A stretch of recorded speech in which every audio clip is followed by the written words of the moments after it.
ہمارے قریبی مقبرہ جہانگیر اور مقبرہ نور جہاں شاہدرہ میں نور جہاں یہ ان میں سے تھی۔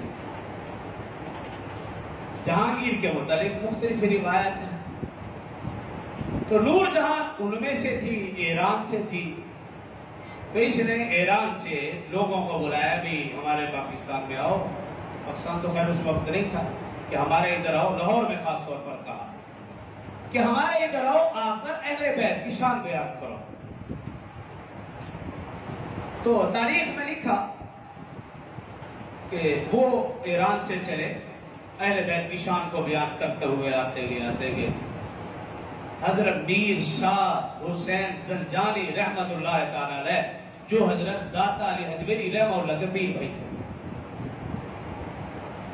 جب ان کے ہاں پہنچے، چاہ میرا میں ان کی قبر ہے، جب ان کے ہاں پہنچے معلوم ہوا کہ یہ لوگ ایران سے اور اہل بیت کی شان بیان کرتے ہیں، تو انہوں نے کہا ہاں آؤ تشریف رکھو، ہم بھی اہل بیت کی شان کو سنیں گے۔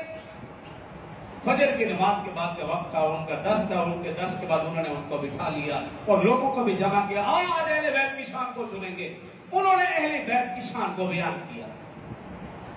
اب انہوں نے اہل بیت کی شان کو کیا بیان کیا؟ یوں بیان کیا کہ سیدنا حسین رضی اللہ عنہ اتنی بابرکت ہستی ہیں کہ ان کے ارد گرد 40 گز تک جتنے حضرات موجود ہیں، اللہ حضرت حسین رضی اللہ عنہ کی برکت کی وجہ سے ان سب کی اللہ بخشش اور مغفرت فرمائے گا۔